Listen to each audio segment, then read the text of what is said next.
Bienvenue sur la chaîne Karaté Bushido. Guillaume Morel, protégor, je suis avec Michael Ilouz, Combine Combative, qui est instructeur en self-défense, en silat et en tir.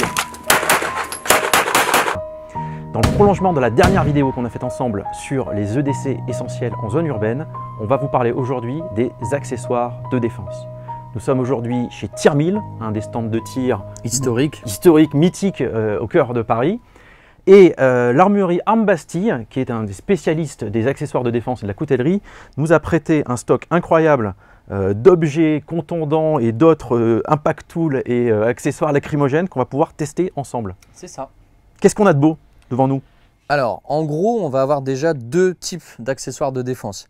Des objets de jet, donc tout ce qui va être bombes lacrymogènes et autres, et puis des impact tools, des objets de percussion qui vont servir cette fois à être une espèce de prothèse pour améliorer l'effet des percussions qu'on pourrait avoir. Donc ici, on va avoir différentes choses. Ça va du stylo Sharpie fait pour percuter à des objets un peu plus évolués. On va avoir ici par exemple des objets créés d'ailleurs par Charles Jousseau, qui est un objet type Yawara, donc qui va augmenter le potentiel de percussion qu'on pourrait avoir. Des stylos dits tactiques. Alors c'est un vrai stylo mais qui va servir aussi à percuter, voilà, on peut voir. Des matraques télescopiques.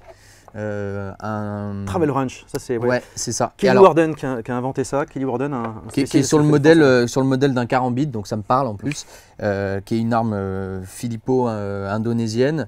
On va pouvoir utiliser ici. Et puis après, on va basculer tout de suite sur d'une part la petite bombe gazeuse, la bombe lacrymogène, donc une sabre bien connue, extrêmement efficace, à quelque chose d'un peu plus évolué qui va être ici un Guardian Angel, donc extrêmement efficace aussi. Et puis le nec plus ultra, on va dire, de ce type de bombe lacrymogène, ça c'est vraiment plus réservé à des professionnels, qui va être le JPX. Voilà, donc on fera des petits tests avec, histoire de voir le groupement, la puissance, et puis pour que les gens puissent se rendre compte un petit peu de ce qu'on peut faire avec tout ça. Je te propose deux séries de tests. Une première série de tests sur les impact tools. On va faire ça avec Jema Belkodja, qui est un des spécialistes de la casse et qui va pouvoir vraiment nous donner toute son expertise sur comment bien frapper avec ces accessoires de défense. Et puis après, une deuxième série de tests sur tout ce qui est accessoires de jet, comme tu les as expliqué. Et c'est toi qui vas démontrer, puisqu'avec ton instruction de tir, tu vas pouvoir voir comment on peut bien utiliser une bombe lacrymogène en fonction de la forme qu'elle prend. Alors ce que je propose, c'est qu'on accueille Jema Belkodja tout de suite. Tout de suite. Salut Jema. Salut. Ce qui est génial avec le réseau Karaté Bushido, c'est qu'on a accès à des grands sportifs, des grands champions ou des maîtres d'arts martiaux. Alors Jema, il est 12 fois champion de France de Kyokushin et surtout vice-champion du monde, toute catégorie, et il a fait plein de compétitions de casse, puisque en Kyokushin, le Tameshiwari est une discipline de compétition. Comment ça se passe un petit peu? C'est comme Tameshiwari, ça veut dire épreuve de casse, un test. Ça permet de départager quand on combat en demi-finale, et ça permet en fait de tester tout son entraînement sur des matériaux solides.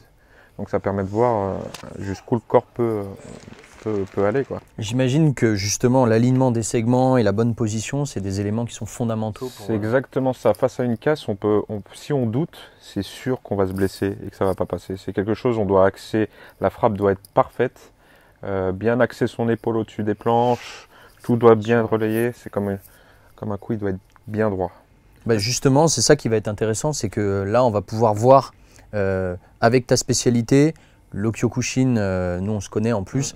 Le Kyokushin, c'est vraiment l'art martial où justement, vu que vous travaillez à main nue, il faut vraiment que les points soient bien alignés, que les segments soient parfaitement disposés.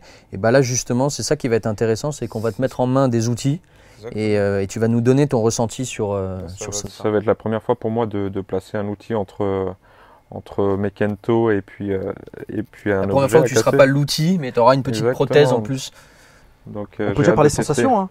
On prend le Stinger de Keating. Qu'est-ce que tu en penses, quelque chose comme ça? L'avantage, c'est qu'il passe partout. Hein. C'est une sorte de porte-clés. Au-delà de l'aspect, on en parlera un petit peu plus en détail justement sur ce qui peut se porter facilement. Qu'est-ce que ça t'inspire, toi, quand tu as ça en main? Il est simple, il se cale bien, à l'intérieur de la main.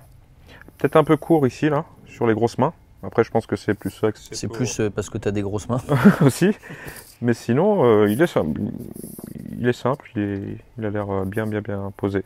Un des gros succès du marché, c'est le Yugo. Qui lui, pour le coup, est un vrai porte-clés. Un vrai porte-clés, inventé par un karatéka québécois, Natchez, qui est un vrai succès de salle de défense. Alors, comment tu le prends celui-là? Ouais, Moi, je découvre, hop, c'est ça, pense comme porte-clés ça. en T, exactement. Après, ouais, je ressens un petit peu aussi au niveau des Ouais, doigts. c'est souvent ça le problème sur ce genre d'outil. Un petit peu. S'ils ne sont pas parfaitement ergonomiques. Exactement, s'ils ne sont pas adaptés à la main. Mais il ressemble vraiment encore plus à un porte-clés. Alors, on n'a pas mis les clés dessus, mais c'est vrai que s'il y a les clés peuvent Là, il a déplacer. Ouais, celui-là, il a l'air vraiment très dangereux. Il n'a pas l'air comme ça. Il a l'air aussi.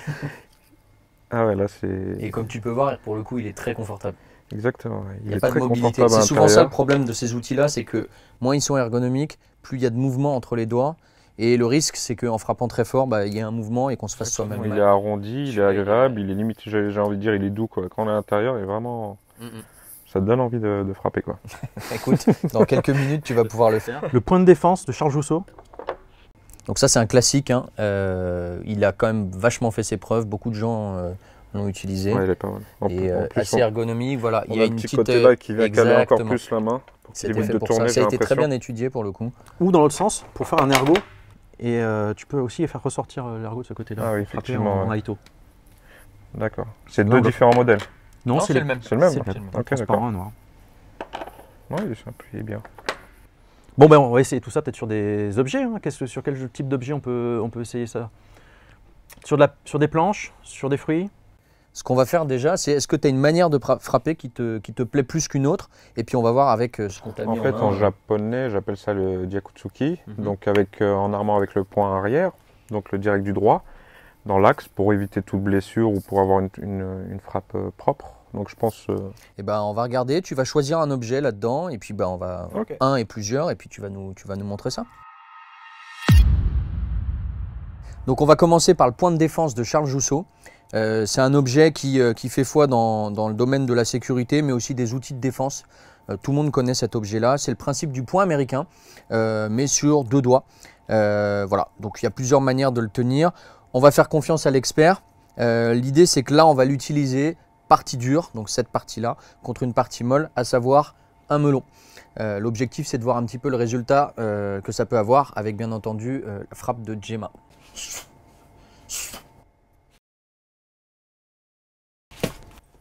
Ok, donc comme vous pouvez voir, voilà, ça a une consistance, on peut imaginer ça comme le ventre, le plexus, ou des parties qui sont un peu plus molles sur le corps humain. Je crois qu'il est bien abîmé, mais on peut encore le manger et ça va être notre dessert tout à l'heure.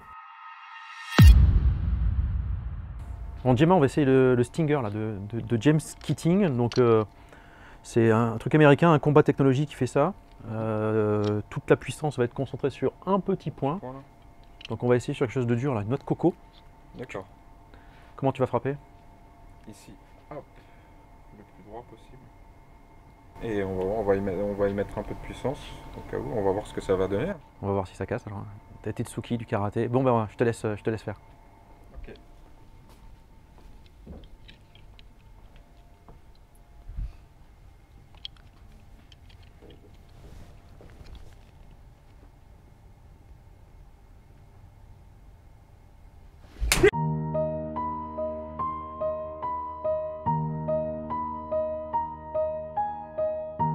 Fais voir l'impact. Ah ouais, donc là, on a un bel impact très concentré. Je pense qu'il ne faut pas prendre ça en effet sur un os. T'as du jus qui est Ouais. d'accord. Et alors, ok, donc là, on est sur quelque chose qui n'est pas tenu. Il faudrait voir maintenant en fixant peut-être la noix de coco, mais à mon avis, ça casse. Elle n'est pas juste trouée, elle est même fissurée. D'accord, donc on peut largement imaginer ça sur une boîte crânienne. C'est quand même un impact tool bien efficace, aussi dangereux qu'efficace. Il faut en tenir compte. Là, à ce niveau-là, moi, je peux déjà voir la chair en fait. Donc voilà, et on prend un petit peu de goutte, ça commence à suinter. Donc voilà, il faut. Ça a été quoi tes sensations avec? Bah on est sur, en fait, la sensation, on sent que c'est concentré sur un petit point, ce qui fait que ça n'a pas explosé, mais c'est comme moi j'ai senti le jus juste après, je sens que j'ai fait des dégâts, mais très ciblés. Et je pensais que j'allais heurter avec les Kento la noix de coco, parce qu'il y a vraiment une courte distance, mais en fait c'est passé très bien, très efficace. Ok. Ok, donc cette fois on va tester un objet de type Yawara. Donc c'est un objet de frappe qu'on va pouvoir utiliser ici. C'est de la paracorde, ça a l'air de rien comme ça. C'est extrêmement dur, c'est quasiment intordable. Ce que je vais faire, c'est que je vais le donner à Gemma. Il va venir travailler avec une frappe type Shuto, donc avec le tranchant, mais cette fois avec le point fermé ici. Et on va l'utiliser encore une fois comme un ergot, pour pouvoir percuter encore cette noix de coco. Ce qui est important de préciser, c'est que ça n'en a pas l'air comme ça, mais il y a deux choses qui sont importantes là-dessus. C'est que la noix de coco, d'une part, est fixée vers le haut, ce qui n'est pas très représentatif d'un point de vue oscillation à ce que ferait un être humain, c'est-à-dire les pieds ancrés dans le sol. Donc là, elle est très mobile. Et on se rend compte que la capacité à encaisser de la noix de coco est beaucoup plus importante que celle d'un être humain, les pieds vissés dans le sol. La deuxième chose, c'est qu'elle est petite et forcément, plus elle est compacte, plus elle est résistante. Donc là, on va vraiment voir un peu à quoi ça ressemble. Je laisse l'objet à Gemma et puis on va le laisser se placer. Je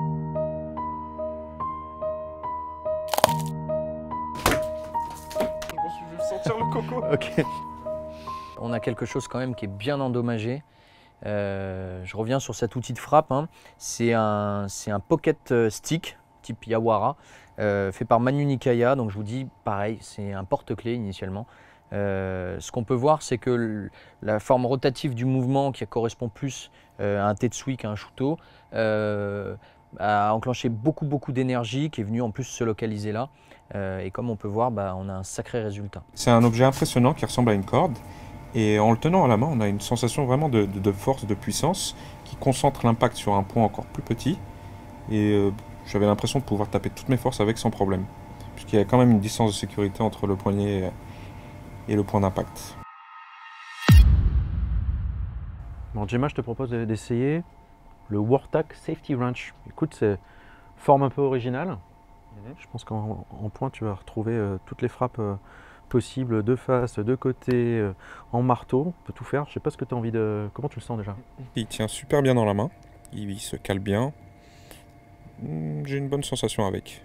On essaie sur quoi là? Sur quel... Qu'est-ce qu'on a en stock? On peut tester avec la pastèque, ça peut être sympa. Allez, on va aller chercher la pastèque alors. Ok, let's go. Ça marche.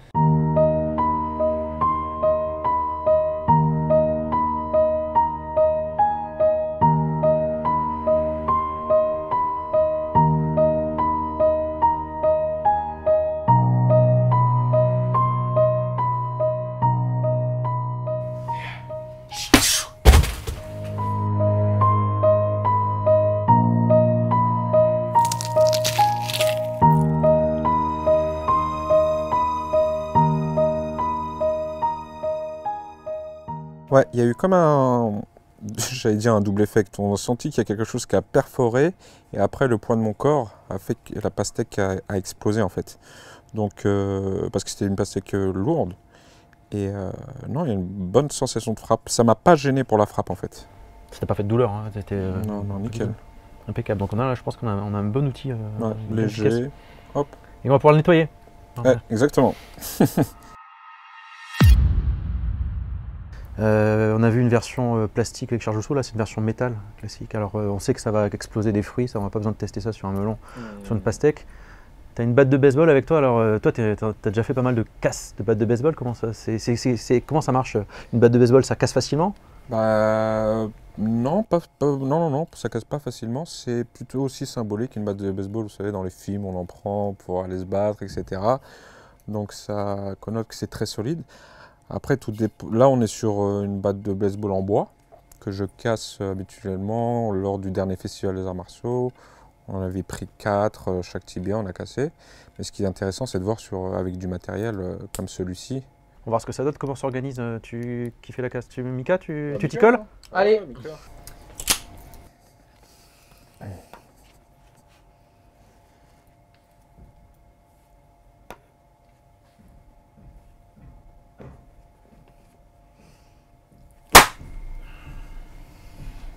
Et voilà. Pété net. Ouais, mais alors là, bon, ça a été simple là. Assez, ouais. Rien à dire quoi, donc ça marche. Donc ça sur une rotule, on voit ce que ça peut faire comme... Ouais. Un avant-bras. Ouais, on voit l'impact ici, avec la force, ça a pété. Et la déflagration qui s'est... au niveau du manche. Bon, bah, ce que je propose, c'est qu'on réessaye avec ce modèle-là qui est en plastique. On va voir s'il est aussi résistant, c'est du charge au saut. Il nous reste un bout de batte. Alors, elle va être un peu plus grosse que... La section va être un peu plus grosse que ce qu'on a fait avec la partie métallique, mais on va voir si ça marche ou pas. Hein. Allez, Ok. c'est reparti.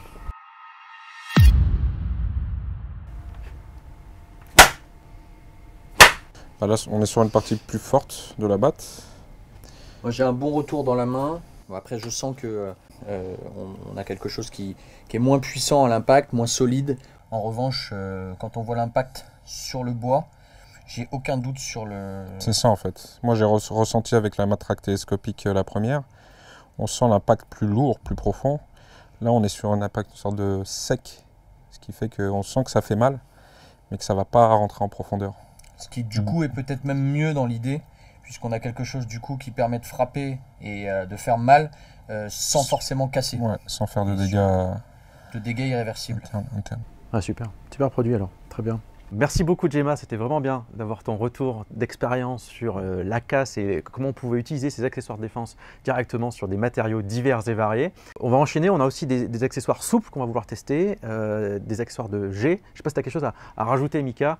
Non, c'était très intéressant en fait d'avoir son avis, puisqu'effectivement dans sa pratique il a l'habitude de travailler à main nue et de justement préparer ses armes naturelles. On a vu le résultat, c'est éloquent, hein. Quand on voit qu'en plus on lui ajoute quelque chose dans les mains, bah là ça devient vraiment une arme pour le coup. Là ce qui est intéressant maintenant c'est de voir un petit peu ce que nous à notre niveau en tant que pratiquant de self on peut faire avec des objets qui ne seront pas forcément adaptés à un combattant mais plutôt à monsieur tout le monde. En tout cas merci à vous pour l'invitation, c'était vraiment une très belle expérience. Et puis ça m'a permis aussi de tester ce petit matériel que je vois souvent dans les vidéos, etc., à travers vos vidéos. Donc c'était une belle expérience, c'était sympa. Et de voir un petit peu, de combiner un petit peu le karaté, les arts martiaux avec ces petits objets de défense, c'était cool. En tout cas, merci. Avec plaisir Gemma, à très vite. Bon, on n'a pas vu tous les accessoires de défense avec Gemma. Alors il y en a effectivement un paquet, donc on a été obligé de choisir. Ouais. On a surtout choisi des objets qui correspondaient au cadre d'emploi initial du karatéka, de Gemma en l'occurrence. Là, on va travailler sur des objets qui sont plus ou moins connus, certains plus que d'autres, ouais, qui correspondent à plutôt ce qu'on peut trouver pour quelqu'un qui n'est pas un spécialiste des arts martiaux. Ouais, un grand classique, c'est le stylo, le fameux stylo tactique. C'est ça. Donc là, on a pour le coup un vrai stylo qui va servir à écrire et parallèlement à ça, une partie contondante assez pointue. À titre perso, je le déconseille en self-pro personnel parce que c'est quand même pointu plus que certains autres.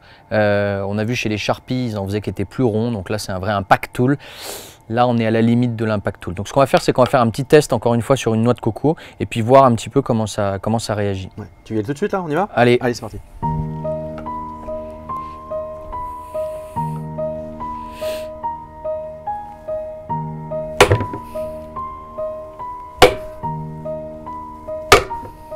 Ok, donc ce qu'on peut voir c'est que déjà d'une part c'est pas très confortable à l'impact, comme tous ces objets là j'ai pas de garde, donc ça va glisser. Voilà, j'ai fait une fois sans le pouce et 2 fois avec le pouce. Là on se rend compte que même c'est le pouce qui ramasse, donc là au niveau des impacts on a quand même quelque chose d'assez résistant. Ouais. Il est évident qu'on est sur une partie dure, je n'ose pas imaginer ça, on l'a fait tout à l'heure sur des pastèques ou sur des fruits, dans une partie molle, voilà, ça risque d'être un peu compliqué. D'accord. Voilà. Bon. On a le deuxième aussi. Objet. Alors le fameux SAP qui est un vieil outil de la police américaine d'il y a 100 ans. C'est ça. Plombé, donc un morceau de cuir plombé, matraque souple. Donc là on est dans un arbre flexible, hein, une sorte d'ancêtre du nunchaku peut-être. Alors je sais pas ce que ça peut donner aussi ça sur... Eh ben, écoute, tu t'essayes? Le mieux c'est de le tester immédiatement. Je te laisse faire. Je vais travailler sur un mouvement de slash standard, hein. C'est un mouvement de sap où je vais venir ici frapper ici. D'accord. Là il va être descendant, évidemment, puisque ma surface d'impact va être un peu plus basse.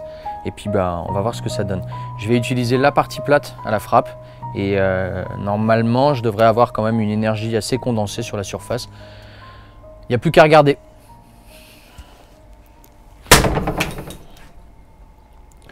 Ok. Ah ouais, là ça l'a bien explosé, dis donc. Donc là on a quand même un volume qui est assez petit, bien condensé les noix de coco, hein. Plus elles sont petites, plus elles sont résistantes. Là, regardez, il n'y a plus qu'à quoi. Et en plus, on va pouvoir la manger. Faut pas imaginer un crâne là-dessus, ce que ça donne. Ouais. Donc ça, c'est quand même une arme Redoutable. redoutable. Voilà. Ouais. On comprend pourquoi ça a été utilisé par les forces de l'ordre pendant un moment. Effectivement, le volume pour une matraque est quand même pas mal. Voilà. Alors là, encore une fois, il faut remettre les choses dans le contexte. J'étais dans une position adaptée, je préparais ma frappe, évidemment en mouvement sur des parties qu'on aurait peut-être du mal à viser éventuellement. L'impact ne serait pas aussi efficace forcément, il en faudrait peut-être plusieurs. Là, il n'y a clairement pas besoin de plusieurs impacts. Dans les mêmes genres d'outils, il y a ça aussi.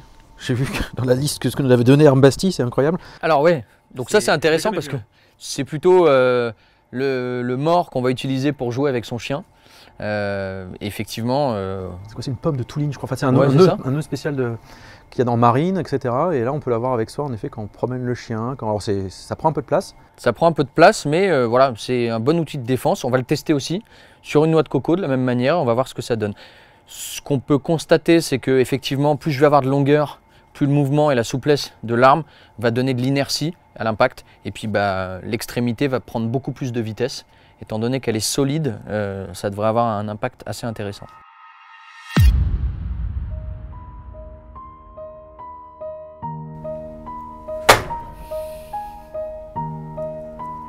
Ok, donc là très clairement, première frappe, on a une très belle fissure qui vient s'installer ici, Ouais. comme tu peux voir. Il fallait fissurer, là. Hein, voilà. c'est sûr. Ça sortirait pas pour une deuxième, on va coup. mettre un deuxième coup, histoire de voir, mais bon, on est à peu près sûr du résultat ici. Ouais, c'est vrai. Ok, donc deuxième frappe de confirmation, hein, on a déjà vu un premier résultat qui était assez impressionnant pour un objet qui est juste fait de cordes, quoi. Je vais prendre la même position, je vais frapper de la même manière, puis on va regarder le résultat.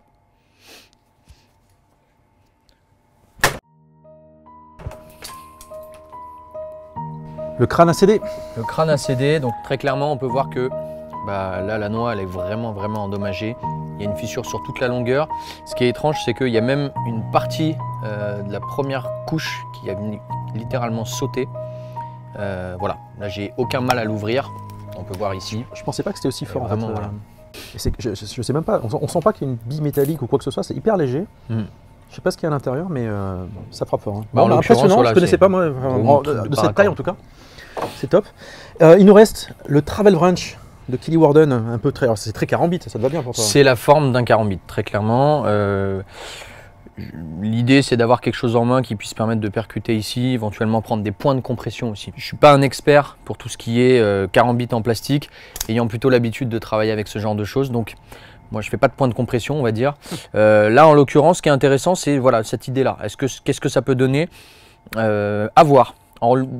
Dans l'idée, simplement percuter avec ça, déjà, c'est quand même pas mal. On peut avoir pas mal de choses intéressantes. Moi, ce que je verrais, en tout cas, pour l'utilisation de ce genre d'outils, c'est des percussions où je vais pouvoir venir frapper ici, par exemple, exploiter ici pour venir boxer, par exemple, ici. Là, je pourrais travailler avec.